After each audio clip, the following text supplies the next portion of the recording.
You found Word in Your Ear. How soon is now? Are friends electric? Who wrote the Book of Love? These and other piercing queries may well be answered in this conversation that started 19 years ago and is steaming towards infinity and beyond. Thanks for watching or listening. Do leave us a like or subscribe at patreon.com/Word in Your Ear for more entertainment. And if you know the way to San Jose, for God's sake, get in touch. Anyway, the ceremony is about to begin. This is Word Down Your Way, in which those about to tour salute you. Welcome to another edition of Word Down Your Way. Now, I can remember the excitement when I was at the NME in the late 70s that there was a punk band whose front man was older than members of The Who. And 38 years later, they're still going and they're touring next year. Fantastic. This is a cause for national celebration. Charlie Harper, nice to see you. Nice intro, thank you. But it's true. So, I mean, you still are older than members of The Who. So there have been, I think, 80 different members of the UK Subs over the years. Oh, really? Is that right? Yeah, I think, in the 80s, yeah. God. Have you got a list written down? Can you? I won't ask you to remember them all, but are they written down somewhere? They must be. They are, on our website, yeah. Yeah. And there's, I think, a couple who I didn't even realise they were in the band, probably for 5 minutes. And there's a couple which aren't written down who are in the band. Right. God, it's true. You ought to have a reunion. That'd be a good photograph, wouldn't it? Be brilliant. So, look, Charlie, as I said, you're touring next year, and what we traditionally do on these podcasts is take people back to their memories of the first gigs that they ever saw. Can you remember the first band you ever saw? Yeah. I must have been about 8 or 9. And I was in Sussex, and we went down the road and saw a skiffle band. Right. Can you remember what they were called? No. So was it traditional It wasn't Lonnie Donegan. No, it was kind of tea-chest bass and all that kind of thing. Yeah. People playing washboard with thin cymbals. I still get excited when I see a tea-chest. And you don't see them anymore, do you, Charlie? I did see one recently, and really? I pointed out to my wife that this was the bass. It was. In my day. And we had a broomstick and a piece of string. Yes, you could bend the broomstick and alter the note, couldn't you? Absolutely true, because everybody had a tea chest in those days, in the 1950s, didn't they? Whereas nowadays they're quite rare items, if you say. They are, yeah. Yeah. So, what was the first band you saw? Can you remember? And this would be that was the first band I saw. No, but a person kind of rock band, as it were. Oh right. It could have been the Rolling Stones. right. Oh right. And I become a very ardent fan. And 1 or 2 weeks I saw them 3 times a week. Where at? In Ken Colyers Jazz Club, which in Leicester Square. Became Studio 51 on R&B nights. Newport Street, was that right? Yeah. And the normal support band were the Yardbirds. Right. And then I saw them at the Railway Hotel in Richmond. I spent a lot of time in the 60s down the river there, Eel Pie Island, you probably remember. Yeah. Which is where Andrew Oldham saw them, wasn't it? No, he saw them at the Railway Hotel, didn't they? Or Railway whatever that hotel was. The Railway Hotel, yeah. And somewhere where they were playing on the skirts of London somewhere. So you became I remember being in the queue outside. We were early and you could hear them sound checking and everyone's going, oh, they're doing this new number. It was all covers in them days. Yeah, no, sure. So was it like, so you saw them at Ken Colyers' place, because they kind of emerged from the jazz scene, didn't they? They were... Yeah. Right. Yeah, I remember seeing the Rolling Stones at the Richmond Jazz Festival Right. for the first, and that became the Reading Festival. Right. What's your impression of them? What do you remember about those shows? Well, I remember I made a vow not to stop playing until they do, which was a big mistake. Bit fucker. You thought they'll be over in no time. Yeah. I absolutely adored them. I went round boring everybody, with my descriptions of their gigs and what they were playing and everything. I even met them.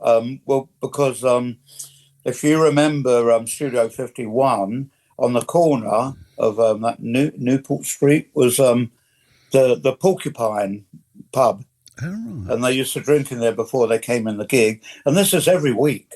And so, yeah, I used to chat to them, like people come up to me and go, "Oh, what time are you on tonight?" And stuff like that. So when did you start performing yourself? When you were a busker. Am I right in thinking you were a busker?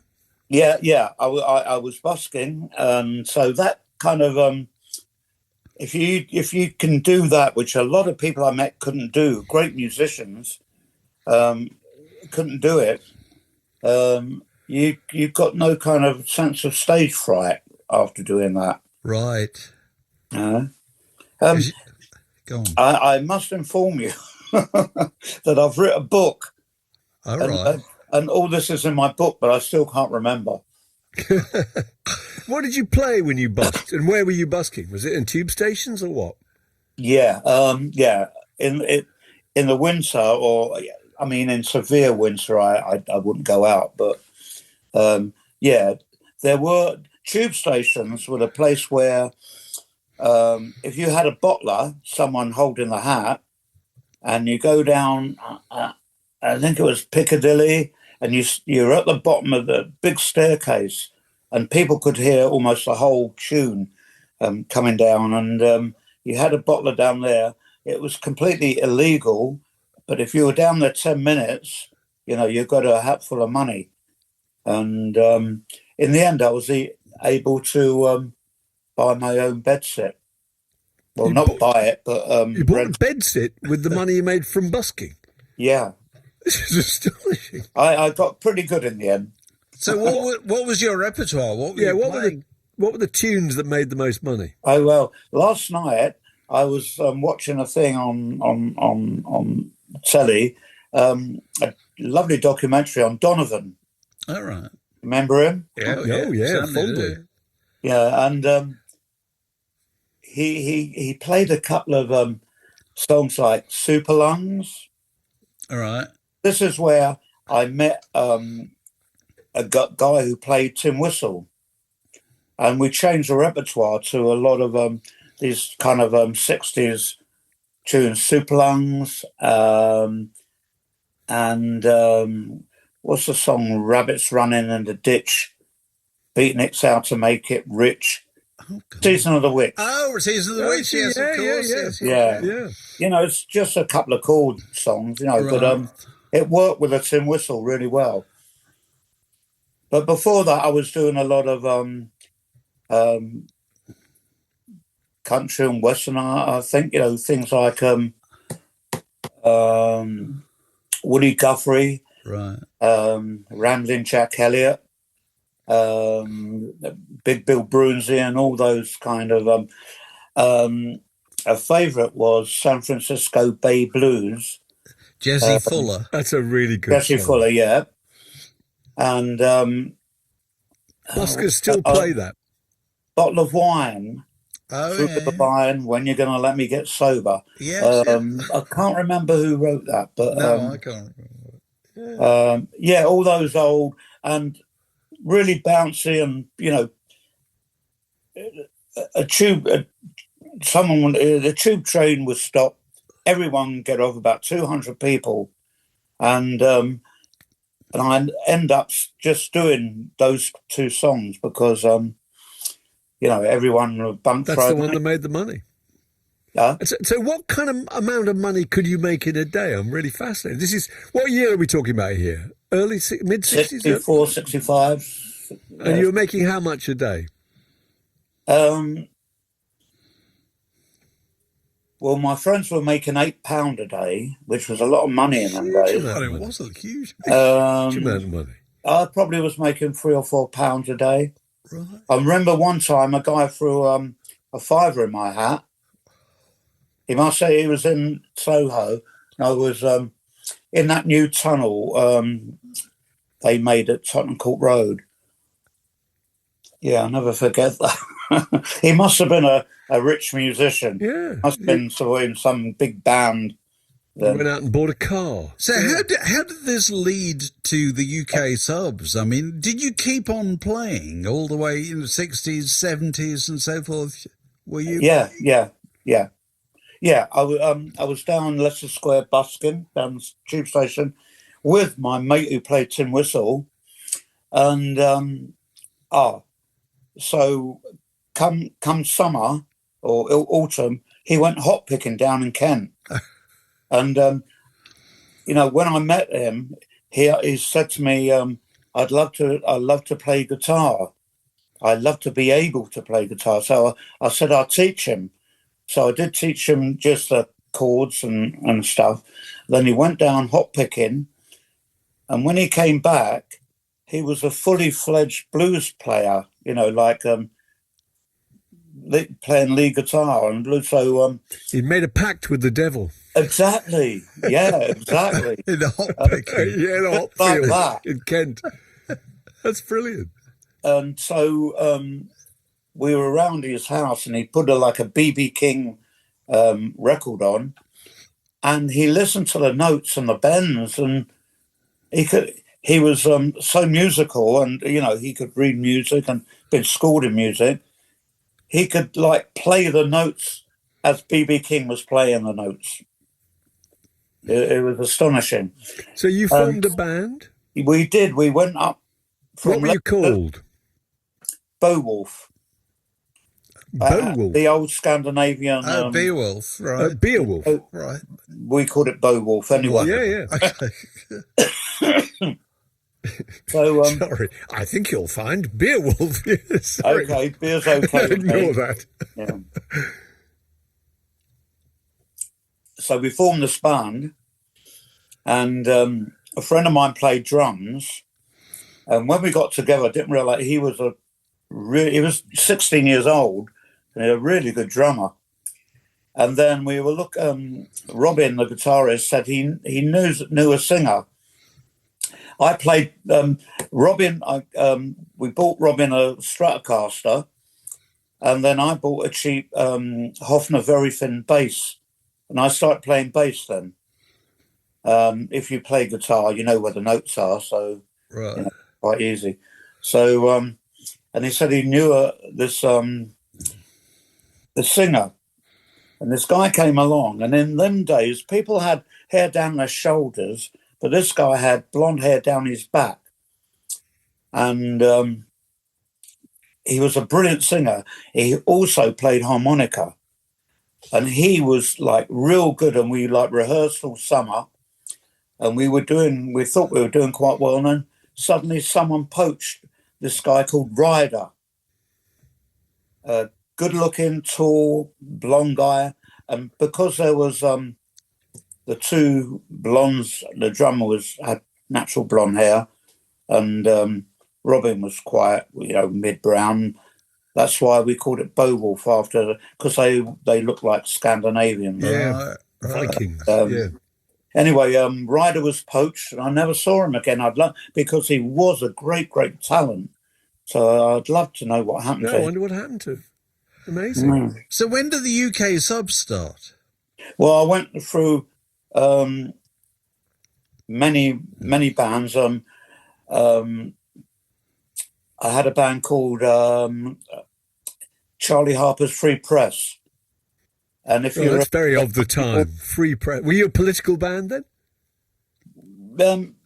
Yeah, well, a little bit left field we were, yeah, and the name came from Albert Harper's Free Press from Muddy Waters, not Electric Mud. Yeah, I think it was an Electric Mud album. Yeah. Which he made in London, and there was a track on there called Albert Harper's Free Press or something. And I thought, oh, that's a great name. So I just changed Albert to Charlie, and that's how my name became Charlie Harper. Right. Yeah. And the Free Press was one of the, the first band. I was still playing bass, and Robert went off to Afghanistan. he became a drug smuggler, and he came back with all these tales of almost being stoned to death by little kids going through one village. This is very of the time too, isn't it? Yeah. It is. So was there a conversion to you're there? We're now in what, the early 70s or mid 70s? Was there a conversion early 70s, to punk rock? Was there some moment when you thought, let's change direction, let's speed things up or whatever? Yeah, it's when I went down the Roxy. Well, I used to go down Shagarama's, which was a lesbian bar, and because it was a day, you can imagine the days of David Bowie. So he already had coloured hair and makeup and everything. So we felt very comfortable in a lesbian bar. No one hassled us. So we used to go down Shagarama's, and then one day there was bands on every night, and it became the Roxy. Oh, right. So needless to say, I was a regular down there. And then I was telling my R&B band about all these colourful bands who play down there. And one night, we had 2 gigs in a row. And one gig was very well paid, just round the corner from the Roxy. And I said, come on, let's go down. And they turned around to me at the end of the night and said, we want to be a punk rock band. And I wasn't invited. That was a bit of a shock. That is a shock. Too old. I was. How 30. did you convince them? You were too old. You were too old. Too old then. 30, Yes. they were kids. How old would you have been then? Mid-30s? I don't know. Yeah, I was 30, between 30 and 32. Yeah. I can't remember. But when I got going again with the Subs, I was 32. That was a year later, I think. But I mean, Jet Black of the Stranglers, considerably older than you. I mean, there were people in punk bands who were a lot older. Jet Black was born in 1938, I think. One of the Crash girls, can't remember who she was now, but there was a few people around my age. Knox, Lemmy. Yeah. I mean, and they became best friends. Right. So, I didn't kind of hang around with a much younger crowd. Yeah. No, Jet Black was older than all the Stones and all the Beatles, astonishingly. But so going back to this, you'd heard The Damned, you decided to UK Subs, and you decided you were going to take a kind of new direction. So what were you intending to do? I mean, write a different kind of songs and just change the speed of the music? There was a lot of things happening then. It was a real kind of crossroads, and I used to play in the little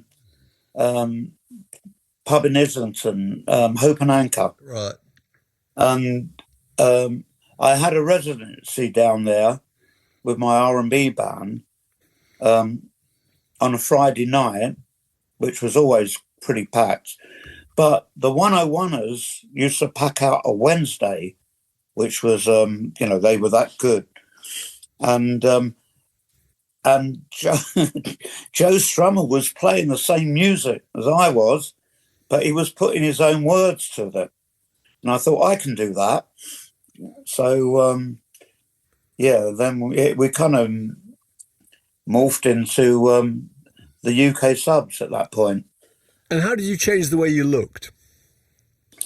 Well, we didn't really. When we were playing R&B, we looked exactly like the Ramones, biker jackets, blue jeans, and a white T-shirt.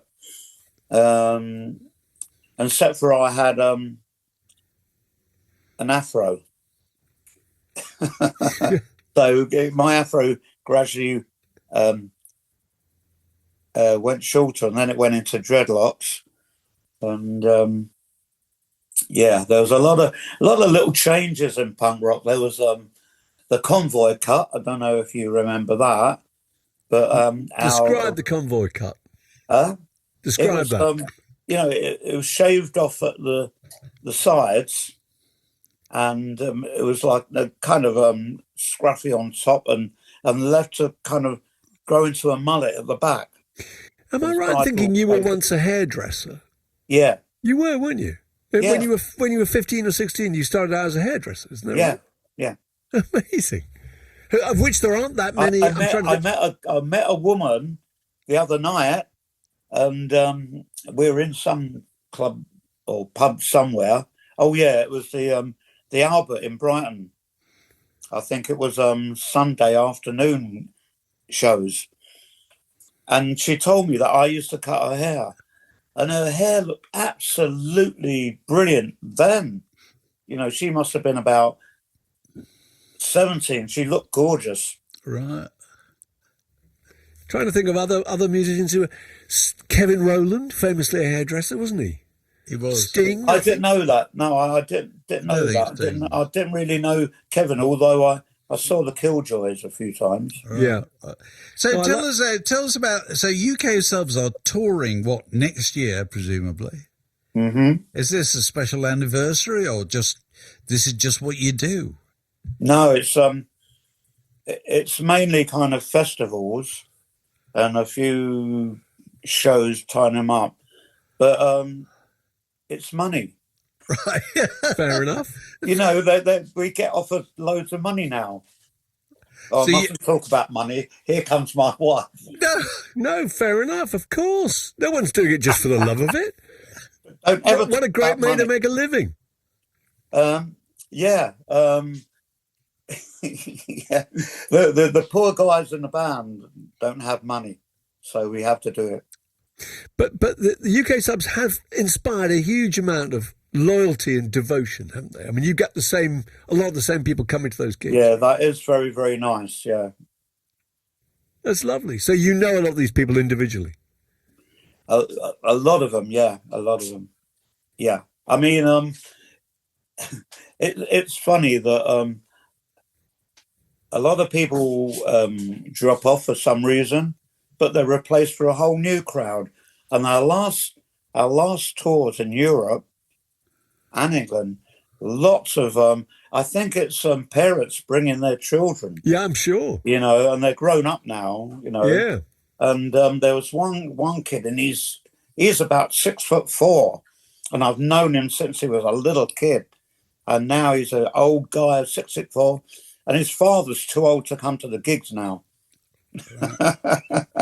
I'm just thinking of all the various groups that always used to talk about you as being an influence. Guns N' Roses, surely, didn't they talk about you very fondly? Dinosaur Jr.? Well, they covered one of our songs down on the farm because they thought it was ideal for Farm Aid, which they did. No, they were influenced by Hanoi Rocks and Hanoi Rocks mainly, who are still, Sammy and Mike Monroe are still going strong. And I played with them in Japan, maybe early this year or last year. They're still absolutely one of the best, shows in the world. So how long have you been doing it now? Well, 50 years of the Subs next year. Right. And they came along quite late. Yes, 50 years of punk rock in England. Right. Because, America was in there before us.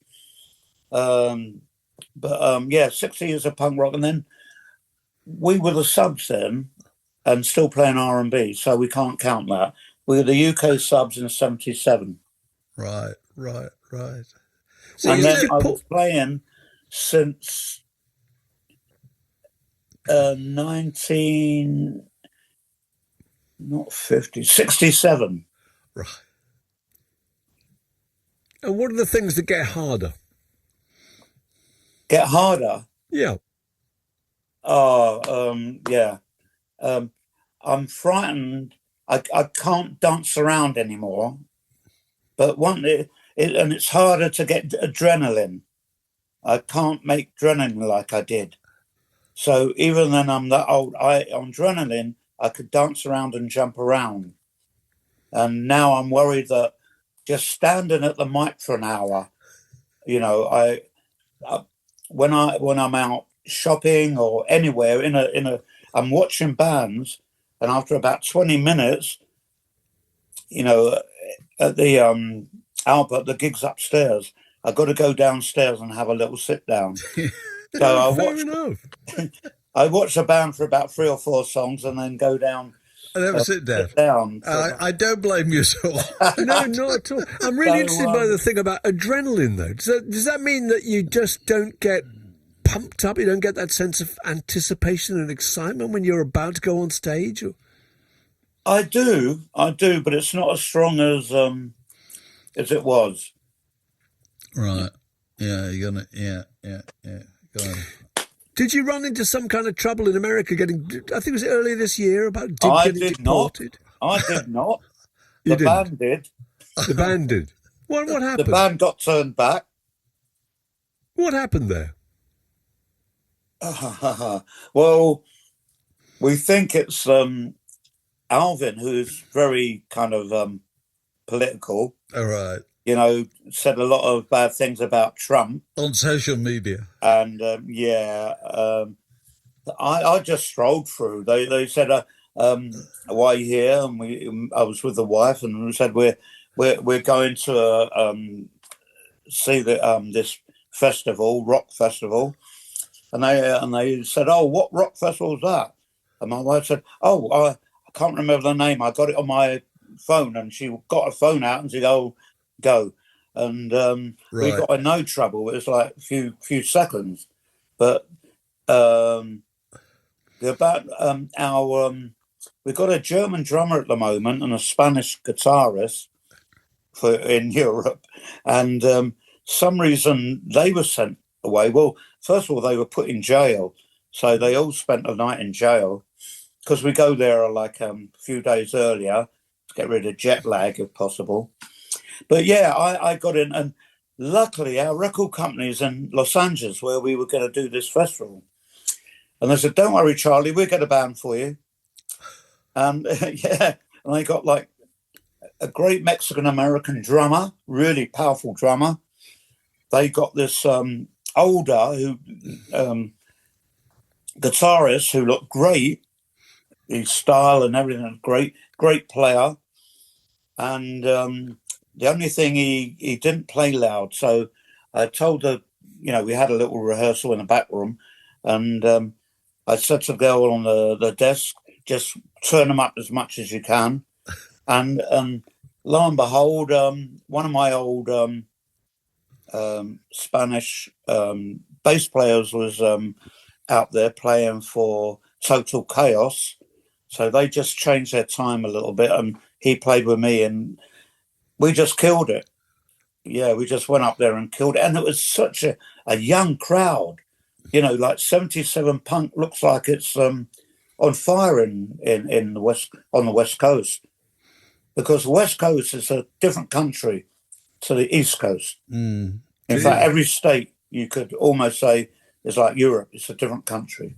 Well, that's wonderful. You could do it with a scratch band. It's like being Chuck Berry. You suddenly arrive and a band you've never played with. Suddenly you just get there and learn the set. Yeah. But just what's the most memorable or the biggest gig you've ever played? Any particular? One of them's got to be Hellfest, the big French festival.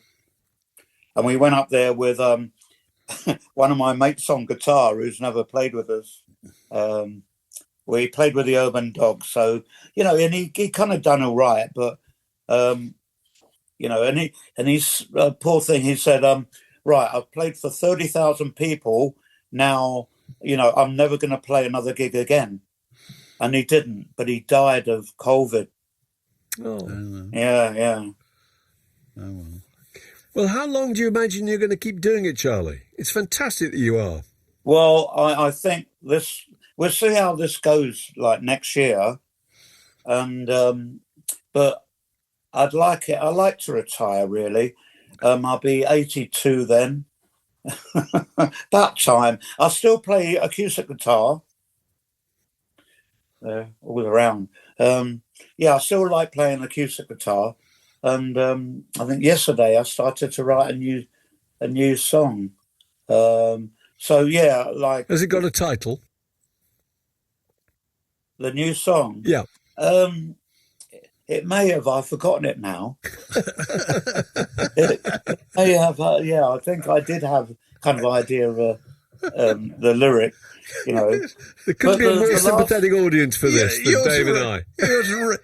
You ought to write a song called "Where Did I Come? What did I come in here for?" Yeah, it's called. It's on the tip of my tongue. No, that happens daily. Absolutely.